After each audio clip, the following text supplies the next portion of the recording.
ഒരു മുഖ്യമന്ത്രി, മാത്രമല്ല ഒരു ധനകാര്യമന്ത്രി ഒരു സ്വർണ്ണക്കടയുടെ ഉദ്ഘാടനത്തിന് പോവുകയാണെന്ന് ആലോചിച്ച് നോക്കി. എത്ര നാണം കെട്ട ഒരു പണിയാണ്. അയാൾ ഉൾപ്പെടെ പ്രതിപക്ഷത്തായിരുന്നപ്പോൾ വിമർശിച്ച ഒരു ഹെലികോപ്റ്ററിൽ യാത്ര ചെയ്യാൻ ഒരു ഉളുപ്പുമില്ല എന്ന് പറയുമ്പോൾ അയാളുടെ ഒരു നിലവാരം എന്താണെന്ന് നമ്മൾ ആലോചിച്ചു നോക്കും. അയാളൊരു ഒരു സംസ്ഥാനത്തിൻ്റെ മുഖ്യമന്ത്രിയല്ലേ? നമസ്കാരം. കടുക്കനിട്ടവൻ പോയാൽ കമ്മലിട്ടവൻ വരും എന്നൊരു ചൊല്ലുണ്ട് മലയാളത്തിൽ. ഏതാണ്ട് അതുപോലെയാണ് ഇപ്പോൾ കേരളത്തിലെ മുഖ്യമന്ത്രിയുടെ കാര്യം. 10 വർഷം പിണറായി വിജയൻ്റെ കിരാത ഭരണത്തിൽ സഹികെട്ട് പൊറുതിമുട്ടി ശ്വാസം മുട്ടി ജീവിച്ചവരാണ് നമ്മളൊക്കെ. പക്ഷേ അതിനുശേഷം UDF സർക്കാർ അധികാരത്തിൽ വരുമെന്നുള്ള ഒരു പ്രതീക്ഷയും നമുക്കുണ്ടായിരുന്നു. എന്നാൽ VD സതീശനാണ് മുഖ്യമന്ത്രിയായി വരുന്നത് എന്നുള്ള ഒരു ഘട്ടമെത്തിയപ്പോൾ തന്നെ ഞങ്ങളൊക്കെ അതിനെ വളരെ രൂക്ഷമായി തന്നെ വിമർശിച്ചിരുന്നു. VD സതീശൻ മുഖ്യമന്ത്രിയായാൽ എന്ത് സംഭവിക്കും എന്നുള്ളത് അദ്ദേഹം 5 കൊല്ലം പ്രതിപക്ഷ നേതാവായിരുന്നപ്പോൾ തന്നെ തെളിയിച്ചതാണ്. ഇപ്പോൾ കേരളം 2018 സമാനമായിട്ടുള്ള ഒരു സാഹചര്യം നേരിടുകയാണ്. അവിടെ നമ്മുടെ മുഖ്യമന്ത്രി ആ ദുരിതാശ്വാസങ്ങളിൽ ഒന്നും ശ്രദ്ധിക്കാതെ എല്ലാത്തിനും ഞാൻ ആൾക്കാരെ ഇടപാട് ചെയ്തിട്ടുണ്ട് എന്ന് പറഞ്ഞുകൊണ്ട് അദ്ദേഹത്തിൻ്റെതായ കാര്യങ്ങൾക്ക് പോവുകയാണ്. അവിടെയാണ് പിണറായി വിജയനെയും സതീശനെയും നമ്മൾ താരതമ്യപ്പെടുത്തേണ്ടത്. മാധ്യമങ്ങളോട്, പൊതുസമൂഹത്തോട് ധാർഷ്ട്യത്തോടു കൂടി സംസാരിക്കുന്ന ഒരു രീതി, പെരുമാറുന്നൊരു രീതി. എന്ന് മാത്രമല്ല, അദ്ദേഹം ഇന്നലെ കൊടുത്തൊരു വിശദീകരണം, ഹെലികോപ്റ്ററിൽ അവിടേക്ക് പോയത് ഒരു നിക്ഷേപം സ്വീകരിക്കാനാണ്. ആ നിക്ഷേപകർ അദ്ദേഹത്തെ കാത്തവിടെ ഇരിക്കുകയായിരുന്നു എന്നുള്ളതാണ്. ആ നിക്ഷേപകർ ആരാണെന്ന് വെളിപ്പെടുത്താൻ തയ്യാറല്ല. അദ്ദേഹം ഏതെങ്കിലും ഫിനാൻസ് കമ്പനിയുടെ എക്സിക്യൂട്ടീവ് അല്ലല്ലോ നിക്ഷേപം സ്വീകരിക്കാൻ പോകാൻ. കേരളത്തിൻ്റെ മുഖ്യമന്ത്രിയല്ലേ? എങ്ങോട്ടാണ് ഈ നാട്? നമുക്കൊരു പ്രതീക്ഷയുണ്ടായിരുന്നു, എങ്ങനെയെങ്കിലും ഈ 10 കൊല്ലം കഴിഞ്ഞ് കിട്ടി, അയാളെ കഴുത്തിന് പിടിച്ച് പുറത്താക്കി. ഇനിയെങ്കിലും സതീശനിൽ നമുക്ക് പ്രതീക്ഷയില്ലായിരുന്നു എങ്കിൽ പോലും കാര്യങ്ങൾ ഇത്രയധികം വഷളാകുമെന്നും രൂക്ഷമാകുമെന്നും ഒന്നും നമ്മൾ ആരും കരുതിയിരുന്നില്ല. എങ്ങനെയായിരിക്കും ഇനി മുന്നോട്ടുള്ള പോക്ക്? അല്ല, അതിൽ എനിക്ക് കുറച്ച് വ്യത്യസ്തമായിട്ട് എനിക്കതിനെ കുറിച്ച് പറയാനുള്ളത്. കാരണം ഇയാൾ എന്തായിരിക്കും, ഇയാൾ എങ്ങനെ ആയിരിക്കും എന്ന് ഒരു പക്ഷേ വർഷങ്ങൾക്ക് മുമ്പ് മുതൽ തന്നെ കാര്യകാരണ സഹിതം പറഞ്ഞ ഒരു പൊതുപ്രവർത്തകൻ ഒരാളുണ്ടെങ്കിൽ അത് ഞാനായിരിക്കും എന്ന് എനിക്ക് തോന്നുന്നു. കാരണം അയാൾ പ്രതിപക്ഷ നേതാവായിരുന്നപ്പോൾ അയാൾ എടുത്തിട്ടുള്ള സമീപനങ്ങളുണ്ട്. ആ സമീപനങ്ങളെല്ലാം ആഴത്തിൽ വിശകലനം ചെയ്തുകൊണ്ട് ഇയാൾ മുഖ്യമന്ത്രി ആയാൽ ഉണ്ടാകാൻ പോകുന്ന വിപത്ത് എന്തായിരിക്കുമെന്ന് ഞാൻ കാര്യകാരണ സഹിതം അർത്ഥശങ്കക്കിടില്ലാത്ത വിധം പറഞ്ഞിരുന്നു എന്നുള്ളത് എനിക്ക് വളരെ അഭിമാനകരമായിട്ടാണ് എനിക്കിപ്പോൾ തോന്നുന്നത്. കാരണം ഞാൻ അയാളെക്കുറിച്ചിട്ട് കാര്യങ്ങൾ പറഞ്ഞ സമയത്തും കൂടെ എൻ്റെ സുഹൃത്തുക്കൾ ഉൾപ്പെടെയുള്ളവർ വലിയ വിമർശനപരമായിട്ടായിരുന്നു എന്നോട് സമീപിച്ചിരുന്നത്. കാരണം നിലപാട്, അതായത് വെള്ളാപ്പള്ളി നടേശനെതിരെ നിലപാട്, സുകുമാരൻ നായർക്കെതിരെ നിലപാട്, എന്ത് വന്നാലും നിലപാട് മാറ്റാത്തയാൾ, ബുദ്ധിജീവി, പണ്ഡിതൻ, വാഗ്മി, പുസ്തകങ്ങൾ വായിക്കുന്ന ആൾ എന്നൊക്കെ പറഞ്ഞ് എന്തൊക്കെ ആഘോഷമാണ് ഇവിടെ നടത്തിക്കൊണ്ടിരുന്നത്. ഇതിനകത്ത് എനിക്കിപ്പോൾ തോന്നിയൊരു കാര്യം ഞാൻ പറയാം. അതായത് 2020 തദ്ദേശ സ്വയംഭരണ തെരഞ്ഞെടുപ്പിൽ തിരുവനന്തപുരം കോർപ്പറേഷന് നമ്മളൊരു മേയറെ കൊണ്ടുവന്നു. അവരുടെ പേരായിരുന്നു ആര്യ രാജേന്ദ്രൻ. അന്ന് ഉണ്ടായിരുന്ന ആഘോഷം എന്ന് പറഞ്ഞാൽ ഇന്ത്യയിലെ ഏറ്റവും പ്രായം കുറഞ്ഞ മേയർ, വനിതാ മേയർ എന്നായിരുന്നു അവരെ കുറിച്ചിട്ട് അന്ന് പറഞ്ഞു.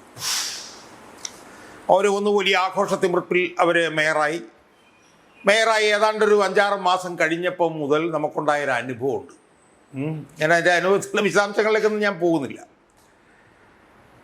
അവിടെ ഉണ്ടായിരുന്ന അനുഭവം എന്ന് പറഞ്ഞു കഴിഞ്ഞാൽ അവരൊരു കോടാലിക്കൈയായി പാർട്ടി പുറകിലിരുന്ന് ഭരിച്ച് അവസാനം ആ കോർപ്പറേഷൻ CPMന് നഷ്ടപ്പെടാൻ പോലും ആ വനിത ഒരു കാരണമാകുന്ന ഒരു സാഹചര്യം നമ്മളന്ന് കണ്ടതാണ്. അതിന് സമാനമായിട്ടാണ് എനിക്കിപ്പം ഇത് തോന്നുന്നത്. എന്തൊരാഘോഷമായിരുന്നു വന്നപ്പോൾ. നമുക്ക് ചിന്തിക്കാൻ പറ്റാത്തൊരു കാര്യം വെച്ചാൽ ഈ സർക്കാർ വന്നിട്ട് 3 മാസമായിട്ടുള്ളൂ. നമ്മൾ ആലോചിച്ച് നോക്കണം. 102 പേർ ഭൂരിപക്ഷം, 1 കോടിയിൽ പരം വോട്ടും മേടിച്ചുകൊണ്ട് 64 MLA-മാരെയും ജയിപ്പിച്ച് 3 ഇടതുപക്ഷ സ്വതന്ത്രന്മാരെയും ജയിപ്പിച്ച് വന്നൊരു ഗവൺമെൻറ് 3 മാസം കഴിഞ്ഞപ്പോഴത്തേക്ക് ഇപ്പോൾ ചെളിക്കുണ്ടി കിടക്കുന്നു. ചെളിക്കുണ്ടിൽ നമ്മൾ ഈ മുഖ്യമന്ത്രി സ്ഥാനം എന്നൊക്കെ പറഞ്ഞു കഴിഞ്ഞാൽ അതിനൊരു മുഖ്യമന്ത്രി സ്ഥാനത്ത് ആർക്കും കയറിയിരിക്കാം എന്ന്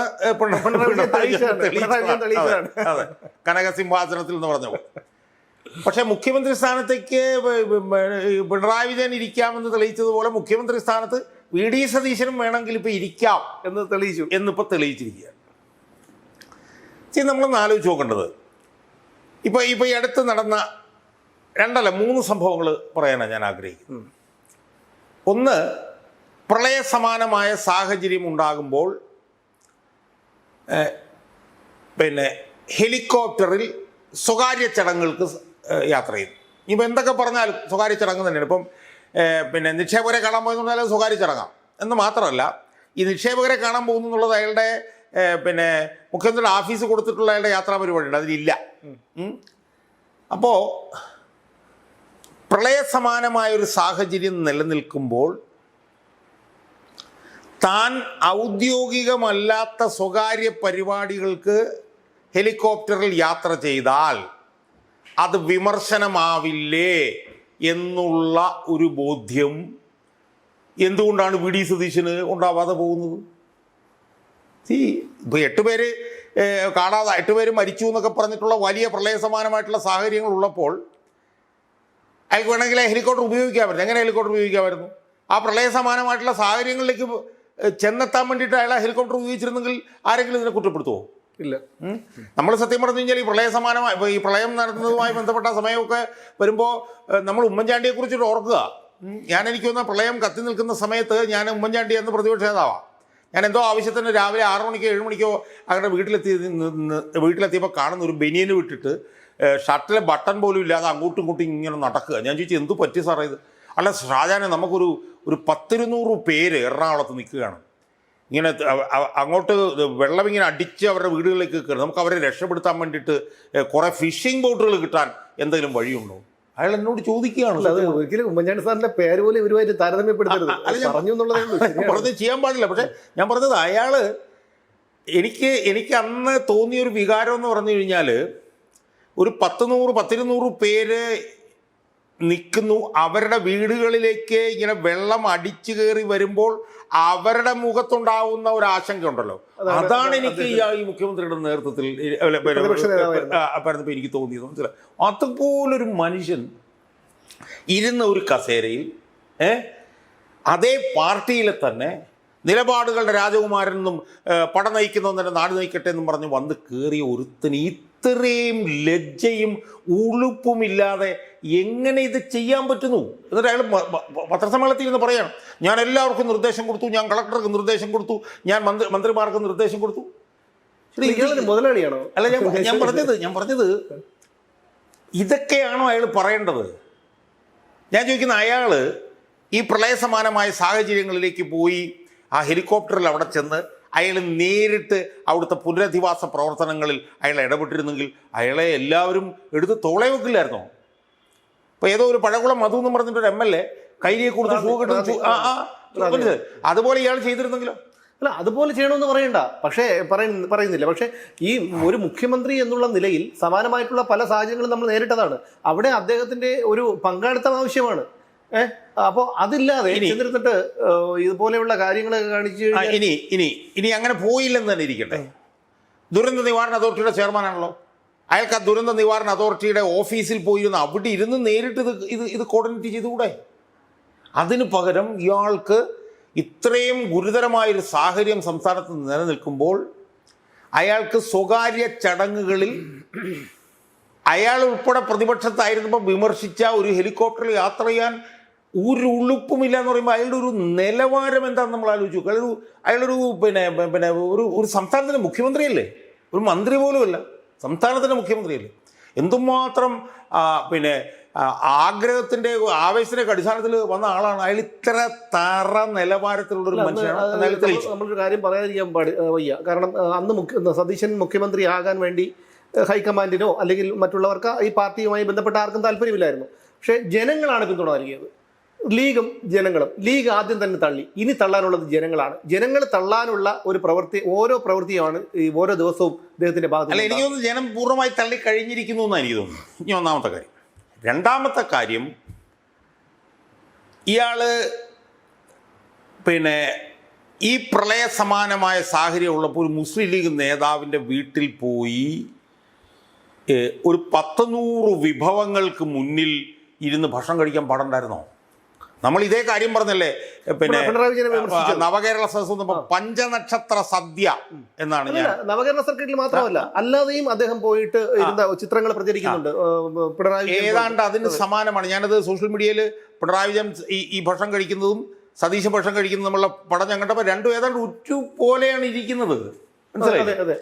അപ്പോൾ ഇത്രയും പ്രളയസമാനമായൊരു സാഹചര്യം ഉള്ളപ്പോൾ ഇത്രയും പേര് മരിക്കുകയൊക്കെ ചെയ്ത ഒരു സാഹചര്യത്തിൽ ഞാൻ ഇങ്ങനെ ഒരു വീട്ടിൽ ചെന്ന് ഒരു സ്വകാര്യ പിന്നെ ഭക്ഷണ കഴിക്കുന്ന ചടങ്ങിൽ പങ്കെടുത്താൽ ഇന്ന് ഈ സാമൂഹ്യ മാധ്യമങ്ങളുടെയൊക്കെ പശ്ചാത്തലത്തിൽ എനിക്കെതിരെ വിമർശനം വരില്ലേ എന്ന് തോന്നാനുള്ള ഒരു ഔചിത്യം, മിനിമം 1% ഔചിത്യം ഇയാൾക്കുണ്ടാവുണ്ടായിരുന്നോ? എന്നിട്ട് അതെന്താ സംഭവിച്ചത്? എന്തോ ബാഫക്കിതങ്ങൾ, ഫൈസൽ ബാഫക്കിതങ്ങൾ ഒരാൾ തന്നെ എടുത്ത് ഇടുകയാണ്. മനസ്സിലായോ? അപ്പം ഇതൊരു വിഷയം. രണ്ടാമത്തെ വിഷയം എന്താ? രണ്ടാമത്തെ വിഷയം എന്ന് പറഞ്ഞാൽ ഹെലികോപ്റ്റർ പിണറായി വിജയൻ ധൂർത്തടിക്കുന്നതിനെതിരെ അതിരൂക്ഷമായിട്ടുള്ള വിമർശനങ്ങൾ ഉന്നയിച്ചിട്ടുള്ളവരാണ് ഇവർ. മനസ്സിലായില്ലേ? അപ്പം എന്നിട്ട് പറയുന്നത് സർക്കാരിന് 1 നയാ പൈസയുടെ പോലും, ഞാൻ പറഞ്ഞ എന്തൊരു ഉളുപ്പില്ലായ്മയാണത് എന്ന് ഞാൻ ചോദിക്കുന്നത്. സർക്കാരിന് 1 നയാ പൈസയുടെ പോലും നഷ്ടം ഉണ്ടായില്ലല്ലോ. ഇവിടെ പിണറായി വിജയൻ എടുത്ത ഈ ഹെലികോപ്റ്റർ അതിൻ്റെ കണക്ക് ഞാൻ കഴിഞ്ഞ ദിവസം കൊണ്ടുവന്നിരുന്നു. 4-5 വർഷം 3-4 വർഷം മാത്രം കൊണ്ട് ഏതാണ്ട് 48,75,00,000 രൂപയാണ് അതിന് വേണ്ടി ചിലവാക്കിയത്. അതിൽ ഒരു തവണ 12 കോടി രൂപ വാങ്ങിയിരിക്കുന്നു, ഒരു തവണ 11 കോടി രൂപ വാങ്ങിയിരിക്കുന്നു, ഒരു തവണ 8 കോടി രൂപ വാങ്ങിയിരിക്കുന്നു. അപ്പോൾ ഇതിനകത്ത് വലിയ തോതിൽ അഴിമതിയുണ്ട് എന്നുള്ളത് വ്യക്തമല്ലേ? അല്ല, അത് മാത്രമല്ല ഇതിന്റെ ഈ ഹെലികോപ്റ്ററിന്റെ കരാർ പുതുക്കുന്നതിനെ കുറിച്ച് സർക്കാരിനോട് ചോദ്യങ്ങൾ വന്നപ്പോൾ ഇതുവരെ പ്രതികരിച്ചിട്ടില്ല. അതിന്റെ രേഖകളൊന്നും കിട്ടിയിട്ടില്ല നിയമപ്രകാരം. അതെ, അതിനേക്കാൾ മുമ്പ് ഈ യാത്ര ആരൊക്കെയാണ് നടത്തിയത് എന്നുള്ളത് സംബന്ധിച്ചിട്ടുള്ള വിവരം പുറത്തു വന്നിട്ടില്ല. അതെ, മനസ്സിലായി?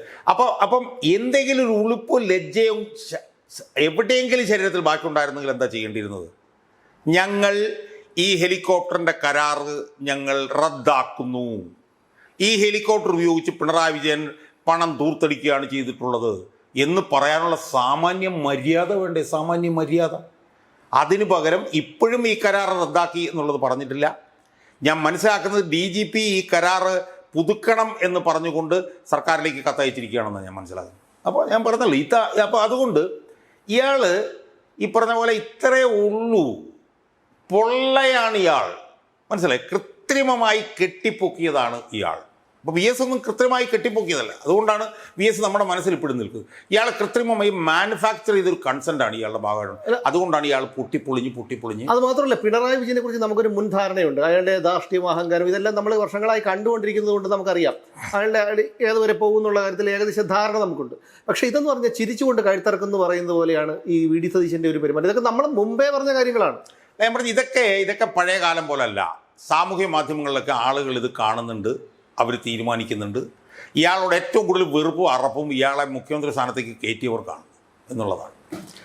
അപ്പം നമ്മൾ സദ്യയുടെ കാര്യം പറഞ്ഞു, നമ്മൾ പിന്നെ ഹെലികോപ്റ്ററിൻ്റെ കാര്യം പറഞ്ഞു. ഇനി മൂന്നാമത്തെ ഒരു കാര്യം, ഇയാൾ ലജ്ജ തൊട്ട് തീണ്ടിയിട്ടില്ലാത്തൊരു കാര്യം ചെയ്തത് എന്താ? ഒരു മുഖ്യമന്ത്രി മാത്രമല്ല, ഒരു ധനകാര്യമന്ത്രി ഒരു സ്വർണ്ണക്കടയുടെ ഉദ്ഘാടനത്തിന് പോവുകയാണെന്ന് ആലോചിച്ച് നോക്കി. എത്ര നാണം കെട്ട ഒരു പണിയാണ് ഒരു സ്വർണ്ണക്കടയുടെ ഉദ്ഘാടനത്തിന് ഒരു മുഖ്യമന്ത്രി. എവിടെയെങ്കിലും നമ്മൾ കേട്ടിട്ടുണ്ടോ? അല്ല, ഹണിറോസിന് പുള്ളി ഒരു ഇതാവും. ഹണിറോസിന് ഇപ്പൊ പണിയില്ലാതാവോ എന്നാണ് ഇപ്പൊ സംശയിക്കേണ്ടത്. നമ്മുടെ ബോബി ചെമ്മണ്ണൂർ പറഞ്ഞിട്ട് എന്തായാലും ബോബി ചെമ്മണ്ണൂറിന്റെ ഇനിയിപ്പോ നാളെ പോകുമെന്ന് നമുക്കറിയില്ല. അതിനുള്ള സാധ്യത ഉണ്ട്. ഇതിനകത്തൊക്കെ ഉള്ളൊരു പ്രൊപ്പറേറ്റി എന്ന് പറഞ്ഞൊരു സാധനമുണ്ട്. അതിനകത്ത് പ്രശ്നം എന്താ നമ്മൾ മനസ്സിലാക്കേണ്ടത് എന്താ? ഈ സ്വർണ്ണക്കച്ചവടം സംബന്ധിച്ച് ഞാൻ ചില കണക്കുകൾ നോക്കിയപ്പോഴത്തേക്കും എനിക്ക് കിട്ടുന്ന ഒരു വിവരം എന്ന് പറഞ്ഞാൽ, ഒരു വർഷം കേരളത്തിൽ ഏതാണ്ട് 1,20,000 കോടി രൂപയുടെ വിറ്റുവരവ് സ്വർണ്ണത്തിൽ നിന്ന് കിട്ടുന്നുണ്ട്. അത് ഔദ്യോഗികമാണ്. 1,20,000. അണ്ടർ ഹാൻഡ് നടക്കുന്ന എല്ലാം കൂടെ ചേർന്നാൽ ഒരു 2 ലക്ഷം കോടി രൂപയുടെയെങ്കിലും കിട്ടുന്നുണ്ട്, വിറ്റുവരവ് കിട്ടുന്നു. ഇനി സർക്കാരിൻ്റെ കണക്കായിട്ട് 1,20,000 കോടി രൂപയുടെ വിറ്റുവരവുണ്ടെന്ന് പറഞ്ഞാൽ പോലും 3% GST വെച്ച് നോക്കിയാൽ ഒരു 3,600 കോടി രൂപയെങ്കിലും സർക്കാരിൻ്റെ കണക്കനുസരിച്ച് തന്നെ കിട്ടണം. അണ്ടർ ഹാൻഡ് ഡീലിങ്സ് കഴിഞ്ഞാൽ ഒരു 4000-4500 രൂപ പോകും. അത് പോട്ടെ, 3600 കോടി രൂപയുടെയെങ്കിലും പിന്നെ GST ഒരു വർഷം കിട്ടുന്നതാണ്. എന്നാൽ സ്വർണ്ണ മേഖലയിൽ ഇപ്പോൾ കിട്ടുന്ന GST എത്രയാണെന്നറിയോ?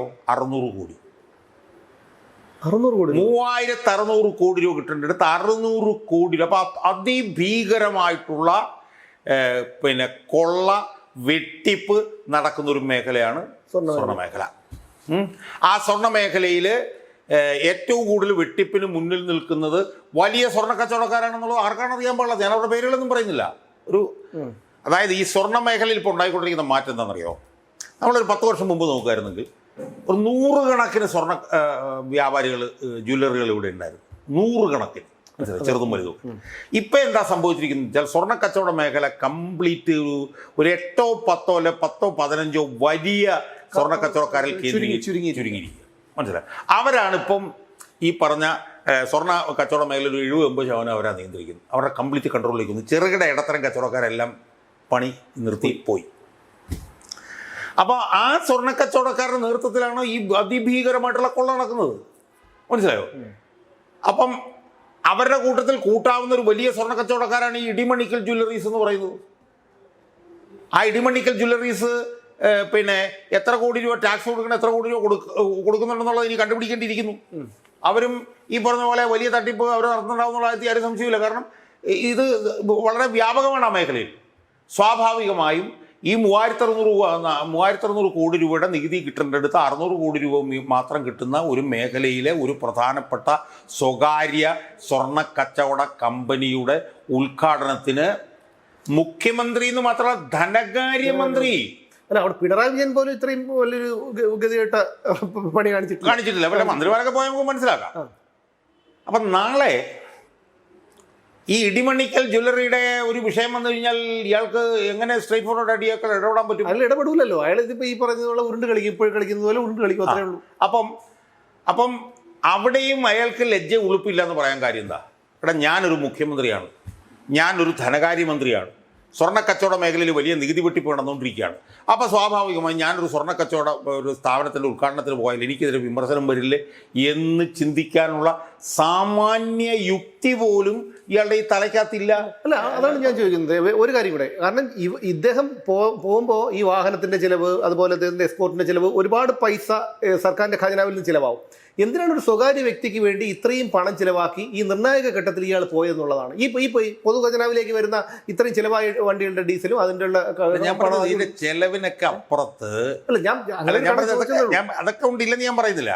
പക്ഷെ അതിനൊക്കെ അപ്പുറത്ത് എന്തൊക്കെയോ വലിയ ദുരൂഹമായിട്ടുള്ള കാര്യങ്ങൾ ഇയാളുടെ പ്രവർത്തനങ്ങളിലുണ്ട് എന്നതാണ് നമ്മൾ ഓരോ ദിവസവും നമ്മൾ തെളിഞ്ഞുകൊണ്ടിരിക്കുന്നത്. ദുരൂഹമായ പ്രവർത്തനം ഒരു കാര്യം നോക്കിയാൽ മതിയല്ലോ. ഇവിടുന്ന് ചാർട്ടേഡ് വിമാനത്തിൽ മെയ് 1-ാം തീയതി മംഗളൂരിൽ പോയിട്ട് അവിടെ ചർച്ച നടത്തിയതിനെ കുറിച്ച് മാത്രം ആലോചിച്ചാൽ മതിയല്ലോ. അതെന്തുകൊണ്ട് മാധ്യമങ്ങൾ ചർച്ച ചെയ്യുന്നില്ല?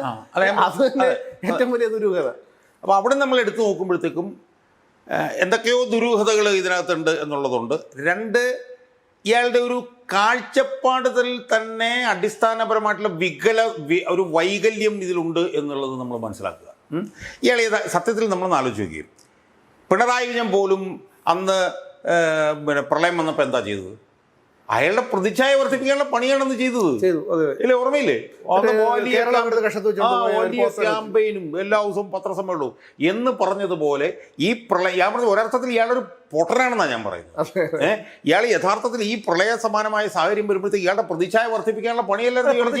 എനിക്ക് തോന്നുന്നത് എന്താണെന്ന് അറിയാമോ? അതായത് ഒരു സാമാന്യ ബുദ്ധിയുള്ള ഒരാൾ പോലും, ഒരു സാധാരണ താഴേക്കിടെയുള്ള ഒരു നേതാവ് പോലും ഇത്തരത്തിലും പണികൾ കാണിക്കില്ല. അദ്ദേഹത്തിന്റെ പണി എന്ന് വെച്ചാൽ എങ്ങനെയെങ്കിലും കുറച്ച് നാൾ മുഖ്യമന്ത്രിയായിട്ടിരിക്കുക. അപ്പോൾ ആ മുഖ്യമന്ത്രിയായിരിക്കുന്ന കാലയളവിൽ അദ്ദേഹത്തിന് എന്തെങ്കിലുമൊക്കെ അജണ്ടകൾ ഉണ്ടാവാം. അല്ല, എനിക്ക് തോന്നുന്നൊരു കാര്യം എന്താണ്, എനിക്കത് അതിനൊരു വിശദീകരണം എനിക്ക് കിട്ടാത്തത്, ഇയാളുടെ പ്രതിച്ഛായ, ഇയാളുടെ പൊതുമണ്ഡലത്തിലെ പോസിറ്റീവായിട്ടുള്ള സ്പേസ്, അത് ഓരോ ദിവസവും ഇയാളുടെ പ്രവർത്തനങ്ങളിലൂടെയാണ് ഇല്ലാതായിക്കൊണ്ടിരിക്കുന്നത്. നമ്മളൊന്ന് ആലോചിച്ച് നോക്കും. ഇപ്പം പിന്നെ ഓരോന്നോരോ നമ്മൾ എടുത്ത് നോക്കും. മറ്റേ പ്ലീഡർമാരുടെ വിഷയം, മറ്റേ എന്താണ് ഈ ഇതിൻ്റെ മദ്യത്തിൻ്റെ ഇത് കുറച്ച വിഷയം, സ്റ്റേറ്റ് ഇലക്ഷൻ കമ്മീഷനിലെ ഒരു സംഖ്യ കൊണ്ടുവച്ചു എന്നുള്ള ആരോപണം, അതുമുതൽ എത്ര എനിക്കൊന്നൊരു ഒരു 1.5 ഡസൻ ആരോപണങ്ങൾ 2.5 മാസമായിട്ടുള്ളൂ ആയിട്ടുള്ളൂ. അപ്പം ഇത് മുഴുവൻ തന്നെ ഇയാളുടെ പ്രതിച്ഛായല്ലേ ബാധി. അതെന്താണ് അയാൾക്ക് മനസ്സിലാവുന്നത്? ഇപ്പം നമ്മളൊന്ന് ആലോചിച്ച് നോക്ക്. ഇയാളുടെ പാർട്ടിയിൽ 64 MLA മാരുണ്ട്, ഒരു 10-15 കോൺഗ്രസ് MP മാരുമുണ്ട്. ഇയാൾ ഈ കാണിക്കുന്ന ഈ ബോറ് പരിപാടിയൊക്കെ ന്യായീകരിക്കുന്നവരാരൊക്കെ ഉണ്ട്? അതായത് കോൺഗ്രസ്സിൽ ഒരു 100-100-ലധികം ജനറൽ സെക്രട്ടറിമാരും. ഷിയാസിനെ ആയിരിക്കുന്നുണ്ട്. അല്ല ഞാൻ പറയുന്നത്, ഞാൻ കണ്ടെടുത്തോളം അയാളെ പോലും ഞാൻ കണ്ടില്ല.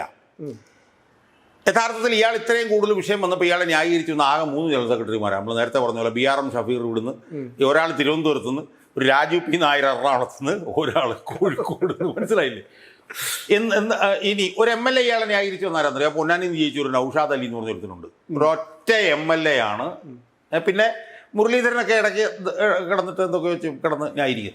അതല്ലാതെ ഒരു മന്ത്രിയോ ഒരു 8-10 MLA-മാരോ ഒരു 4-5 MP-മാരോ പോലും ഈ മുഖ്യമന്ത്രി സ്ഥാനത്തിരിക്കുന്ന ഇയാളെ ന്യായീകരിക്കാൻ ഇല്ല എന്ന് പറയുമ്പോൾ ഇയാളുടെ ഒറ്റപ്പെടൽ എത്ര ഭീകരമാണെന്ന് നമ്മൾ ആലോചിച്ച് നോക്കൂ. അതാണ് ഒരുപാട് കാലം ഈ കണക്കിന് പോയി കഴിഞ്ഞാൽ മുന്നോട്ട് പോകില്ല. ഞാൻ അതാണ് പറയുന്നത്. കാരണം അദ്ദേഹത്തിന് ഈ പ്രതിച്ഛായ വർദ്ധിപ്പിക്കാനുള്ള കാര്യങ്ങളൊക്കെ ചെയ്തോട്ടെ, പക്ഷെ അതൊന്നും ഇതിനു മുമ്പ് ചെയ്തിരുന്നു. ഇലക്ഷന് മുമ്പ്, മുഖ്യമന്ത്രി ആകുന്നതിന് മുമ്പ് ചെയ്തിരുന്നു. ഇപ്പൊ അയാൾ പ്രതിച്ഛായ വർദ്ധിപ്പിക്കാനുള്ള പണിയല്ല ചെയ്യുന്നത്. അദ്ദേഹത്തിന് ഇരിക്കുന്ന കാലത്തിൽ അദ്ദേഹത്തിന് എന്തൊക്കെയോ അജണ്ടകളുണ്ട്.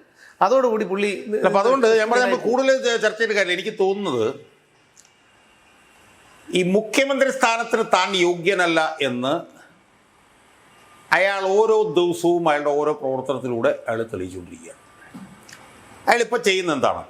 ബുധനാഴ്ച മാത്രമേ പത്രക്കാരോട് സംസാരിക്കുള്ളൂ, ബാക്കിയുള്ള ദിവസങ്ങളിലൊന്നും സംസാരിക്കില്ല.